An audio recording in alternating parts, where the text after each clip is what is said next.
gentlemen, and my dear students from various schools and institutions, my people from and friends from media. I am delighted to be here today to talk of human rights. I think before I go on to some theoretical issues that I have prepared, I think it is not a coincidence that the Universal Declaration of Human Rights is completing 75 years today or this year, which coincides with the Amrit Kal which has been running in our country. 75th year is an important year, and whatever has been put in place by the government, central and state, the aim is to take this Amrit Kal to its conclusion by 2047, when we complete 100 years of our existence as independent country, and redeem ourselves by ensuring that we become progressive, developed, caring, and we are truly in line of becoming the Vishwaguru that our Honorable Prime Minister has dreamt of. I say this because actions speak louder than words. And it is the actions which will be important at the end of the day to see whether we get there and in what way. In other words, we have been given a direction, we have been given the resources, we now have to walk the talk. Human rights is yet another subject which is so important in our lives. It affects each and every human being on the planet, not just the human beings. It is applicable to animals, birds, insects. It's applicable to every living thing that is around us. And without speaking, without talking or demanding, even they have human rights that we need to understand. And I think there is enough awareness about the same. Okay. So as they say, on 10 December 23, we are commemorating the 75th anniversary of the Universal Declaration of Human Rights, which is a pivotal global commitment. This historic document established the inherent rights of every individual, irrespective of the factors which were shown to you earlier, and the madam has spoken about it, such as race, color, religion, sex, language, political or other opinions, national or social origin, your property, birth, or other status. It was proclaimed by United Nations Assembly in Paris on 10 December 48, and it outlines fundamental human rights to be universally protected. Ladies and gentlemen, a lot of initiatives have been taken over the years at a global level.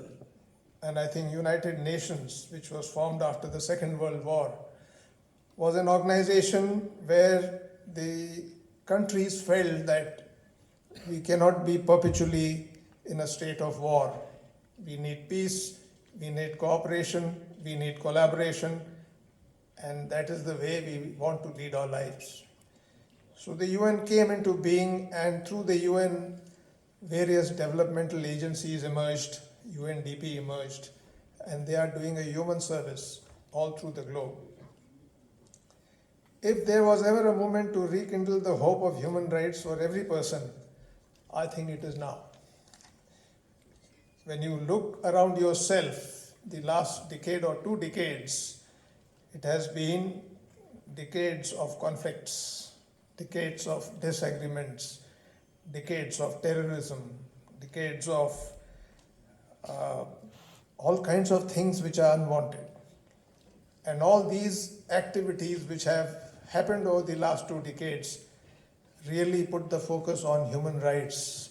Are we really getting there?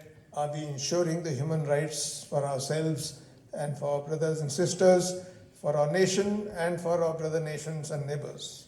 That's the question we need to ask ourselves.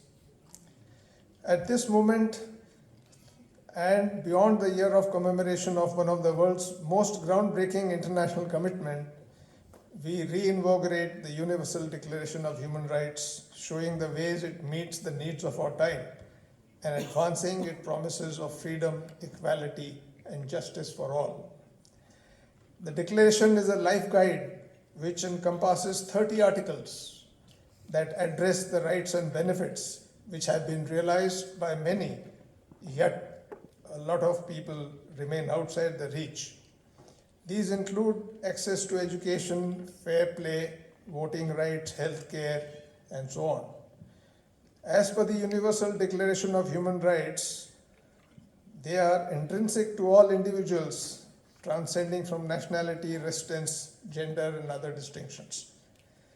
The interconnected, interdependent, and invisible nature of these rights underscores that every nation bears the responsibility to provide basic amenities such as food, clothing, shelter, water, electricity, security, etc. to its citizen, fostering confidence and elevating the Human Development Index. Now, this is another issue which needs attention.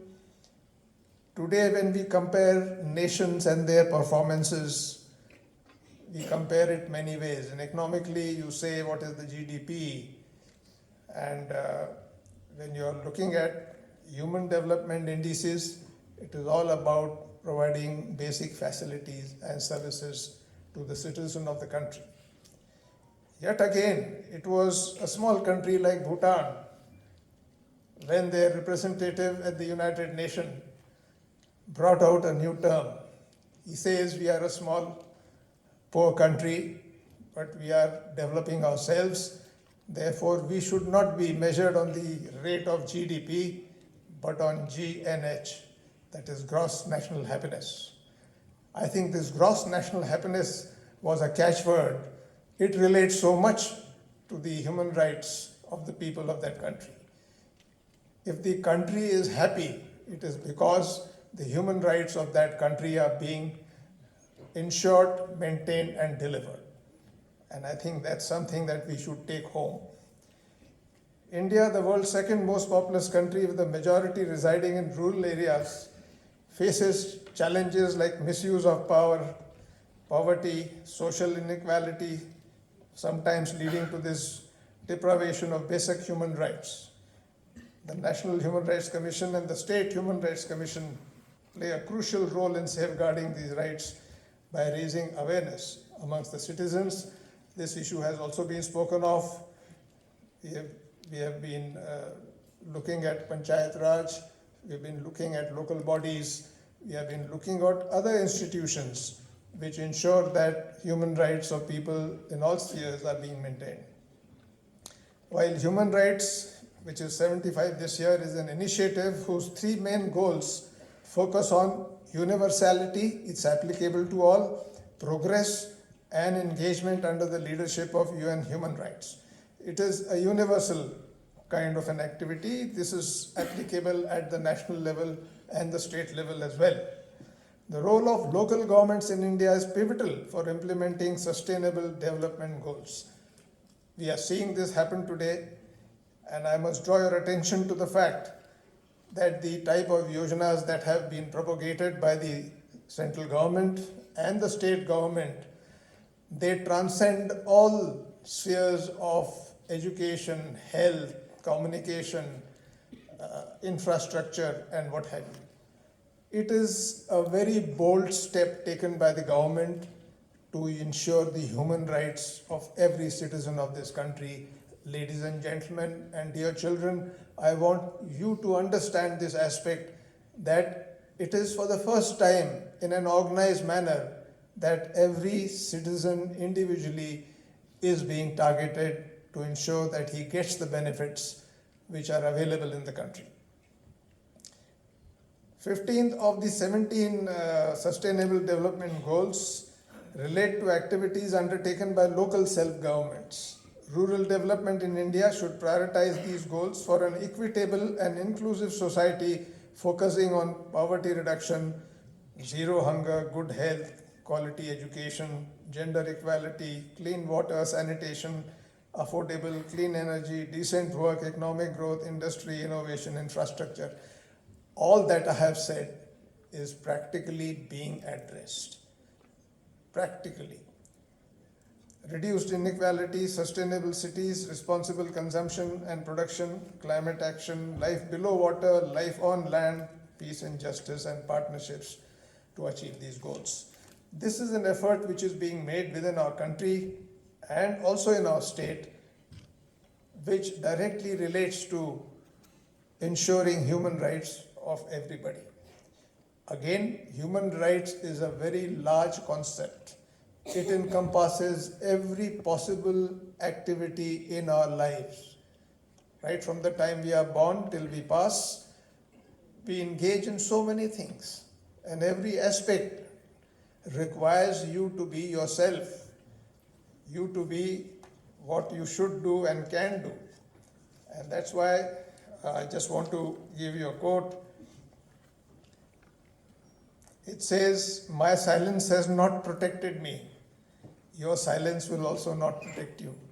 So those who are not receiving the human rights or being treated in a manner that is not proper, they need to speak up. I take your mind to the instance of women in India taking up this issue in a big way a few years back. And if you remember that Me Too campaign, it generated a lot of debates. But I think it brought home the point that the women should not and cannot be treated in this way.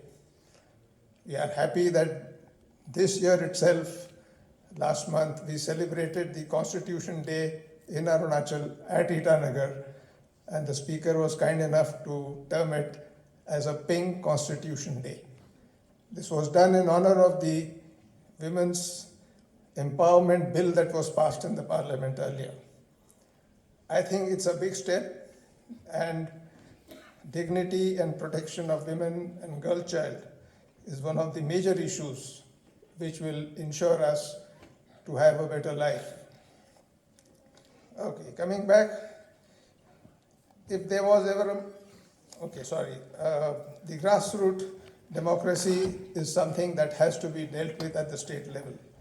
And we have faced many challenges, and these challenges occur due to low intensity conflicts, due to insurgencies, due to protests, women being vulnerable to restrictions on mobility and limited access to services, need attention to education, employment, and other opportunities. I have spoken of it. The role of non-governmental organizations and civil organizations in raising awareness of the issue and promotion is important. In India, development encompasses not only economic aspects, but also growth on social fronts, quality of life, empowerment, women and child development, education, and citizen awareness. The last point about citizen awareness is something which I want to dwell on. In my 10 months here, I've had the benefit of traveling through the districts. I've covered almost 80% of them. I see a lot of potential, I see a lot of happiness, a lot of cooperation, different tribes, different methods, yet they all live together, they work together, and they are one. Now, this is something which has been spoken in almost every district that I have gone. It is very, very encouraging. And I was in Changlang 2 days back, and I think more than 2 or 3 people spoke of this. They even staged a small sing-song by women. And when I asked the deputy speaker who was present, I said, "What are they singing? I can't understand the language." So he said, "Sir, they are saying that Tirap Changlang Longding Lohit, we may be different, but actually we are one." It was a very good sentiment which was being expressed by them through music. So NGOs and CSOs act as planners and implementers of development plans, reaching marginalized sections, mobilizing local resources, and creating an environment of rights-based democracy. When we talk of democracy, this is a type of governance which India has followed since independence, and it has actually existed in our culture for more than 5,000 years. If I recall, the earliest example of good governance came from King Ashoka the Great. It was in his kingdom that he brought about very good environment which provided progress to one and all. He cared for his people, he understood their needs, he gave them the facilities, he got the best out of them. In more recent times, I think one of the greatest proponents of human rights was our own Mahatma Gandhi ji, who always talked of peace, cooperation and love. And as much as he went through the trials and tribulations till we got independence, his non-violence was one of the greatest weapons that he used to get the Britishers out of here. Okay.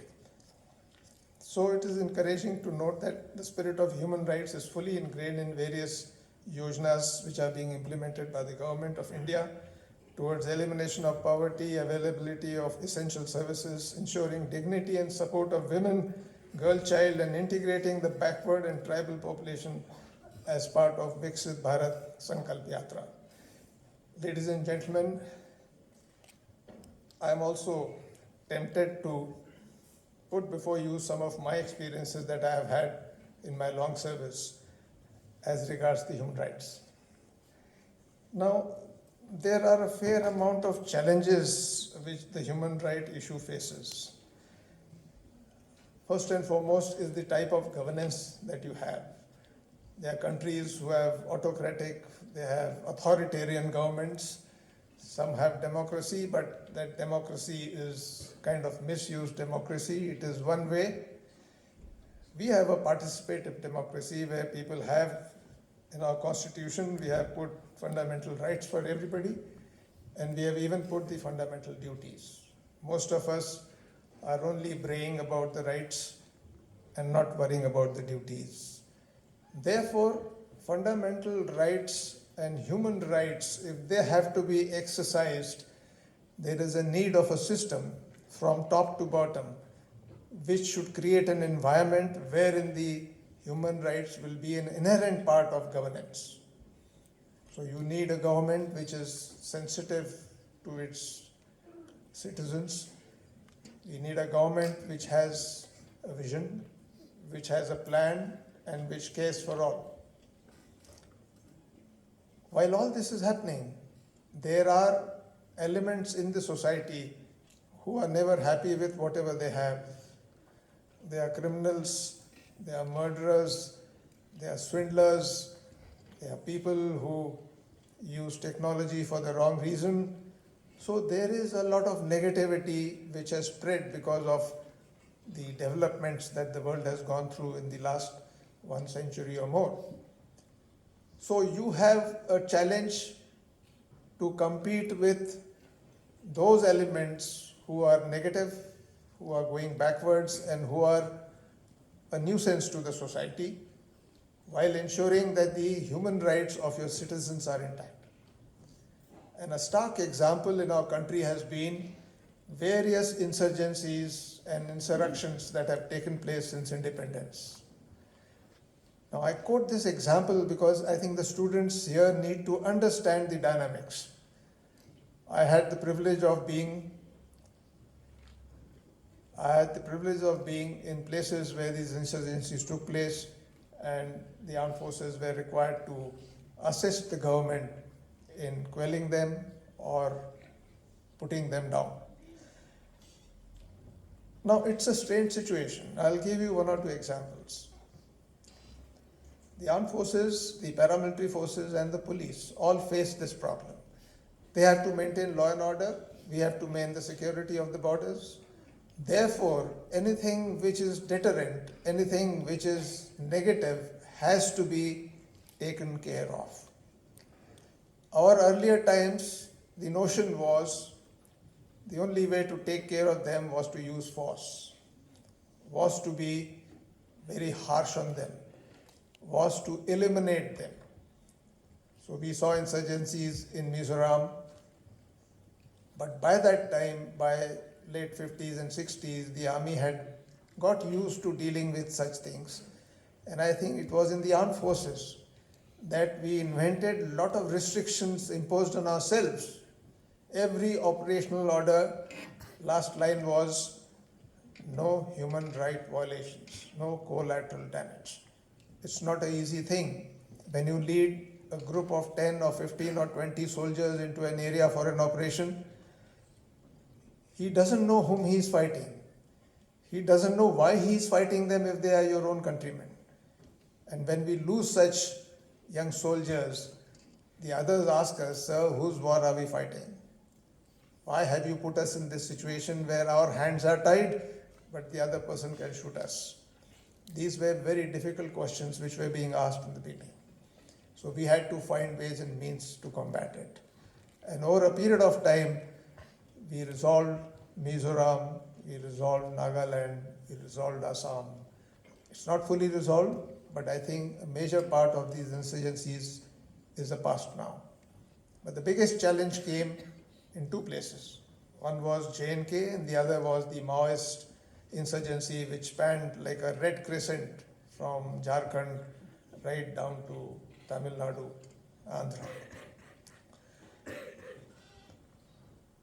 There was a lot of pressure from the International Human Rights Commission and the National Human Rights Commission on us. The terrorists took advantage of this fact to show us in bad light. So there were accusations, false reporting, false FIRs that the army was going and looting people, raping women, they were, murdering people here and there. So we had to find a solution to this. Our initial thought that use of power will put the terrorists down, and more so because these terrorists were coming from the neighboring country and they were radicalizing our people. They had created this group of separatists who wanted independence from India. They never considered themselves to be part of the country, and they had all kinds of liberties and freedoms to do what they wanted because of the special article under which they were given this protection temporarily. So the focus and center of gravity remained elimination of terrorists. But we realized that you eliminate 4, 5 more come. Eliminate 5, 20 more come. So at the end of it, a doctrine was evolved. And the doctrine was iron fist and velvet gloves. Iron fist was meant for the terrorist and the velvet glove was meant for your own people or the population. But how do you handle population which is radicalized, which has been put under sway by the terrorist, which has become anti-national, anti-armed forces, anti-everything? That was one of the biggest challenges. And then emerged that old concept which we learned from the Americans. They call it WHAM, winning hearts and minds of people. America miserably failed in conducting this WHAM campaign in Vietnam. They had to run away. So we made our own derivatives, and the Indian Armed Forces created their own hearts and minds through a project called Sadbhavna. Sadbhavna was a project which was meant to ensure that the population is not alienated with you. It was to gain their confidence and their respect. It was also to create operating space so that the terrorists don't take advantage of hiding and using the locals as shield whenever they confronted the armed forces. A very interesting event happened about 7-8 years back. A young officer with his 20 men was detailed to go to an area to sanitize it. Now there were terrorists who were hiding in that area. We had intelligence. So they surrounded the house and they were about to commence the operation when a huge crowd gathered there. So as the trend then was, the youth was paid to throw stones, so they started pelting stones at this troop. When somebody pelts stone at you, as a soldier in uniform, he cannot fire back at him trying to injure him or kill him. It's not permitted. So we had to find other ways of ensuring that we don't get hurt, but we stop them from doing this thing. Slowly that crowd increased from 200 to 500 to 1,000 to 5,000. 5,000 people surrounded a small team of 20 soldiers and an officer, and they were terrorists hiding behind women and children who were all set to now eliminate these 20 chaps or lynch them. There were naras going on, kaat do. What would you have done if you were that major with 5,000 people around you? You had your weapons, you had your ammunition, you had your soldiers. Think of it. It's a situation which is very difficult to describe. If you are yourself in it, what will you do? But here was a major who did something phenomenal. I'll tell you what he did. He got hold of his jeep, and amongst those people who were pelting stones and who were close by, 2-3 soldiers went and caught hold of a youth. He tied this person to the bonnet of that vehicle. They all mounted and they put the siren and they started driving. Now, the civilians knew that you cannot shoot the soldiers, otherwise this boy will also die. They got out of that situation. And my God, what press we got after this. 20 soldiers violate human rights of X, Y, Z. It went to courts. It went to the Supreme Court. Now you decide whether that man, the decision that he took of putting a person and unceremoniously tying him to the bonnet in trying to escape that place. Was it a human right violation, or did he save 20 lives? It's a moot point. I am narrating these incidents because in trying to implement human rights imposition, we come across a lot of challenges. Those who don't want it will do everything so that we don't succeed. Today, when we talk of Arunachal, we have a sensitive border in the north, and that is a cause of worry. We have a sensitive border in the east. Myanmar border is transparent and porous. The insurgents on the other side are regularly coming in. They are extorting, they are kidnapping, they are killing, they are getting drugs. Don't you think we should stop it?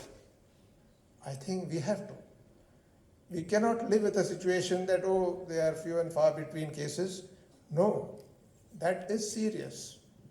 So we will have to take some very, very strict measures. We will have to make a plan. We will have to think out of the box how to incorporate the population in these areas with the security system that we put in place. If we deny them the support of the population here, there is no way they can operate. They are blind. And that is why, in my time in J&K, we invented this new concept of perception management. A perception management strategy enables you to deal with the local population to change their perception about the people who are troubling them and cooperate with the armed forces. So this is required. We need to use technology to the best of our abilities, which will ensure that with no collateral damages to anybody, we are able to sort out these things. Ladies and gentlemen, there are many such things that one can talk of, but I will end by saying that Arunachal Pradesh is a peaceful state. It is full of people who are very enthusiastic, simple, and they want to do well for themselves. Therefore, 3 things have to be in place: good governance, good monitoring, and enthusiasm of participation by one and all. If the state government is sending us so many things, putting money in our banks, giving us the privileges of infrastructure, electricity, water, ABCD, we have to in turn get up and cooperate so that we can make sure that we can implement these policies on ground and make it successful. It is not for someone else, it is for ourselves. That has been the center and focus of my interactions with the people in the districts. And I appeal to you, I see all the children sitting here, and I firmly believe that 10 years from now, you are going to step into leadership roles. You are going to be responsible for what you do and what you make others do. And therefore, it is important for you to understand the nuances of all these aspects. I am so happy that you are here to listen to what is being said about human rights. Human rights is a sensitive subject. It is important for all of us, and I am sure with diligence, understanding, and cooperation, we should be able to take care of our state as far as human rights are concerned. I want to thank Madam Justice Indra Shahji, and I want to thank all the members of the Arunachal Pradesh State Human Rights Commission and all the delegates who have come here to attend. And I wish you good discussion and interaction in the session that follows. Thank you very much. Jai Arunachal. Jai Bharat.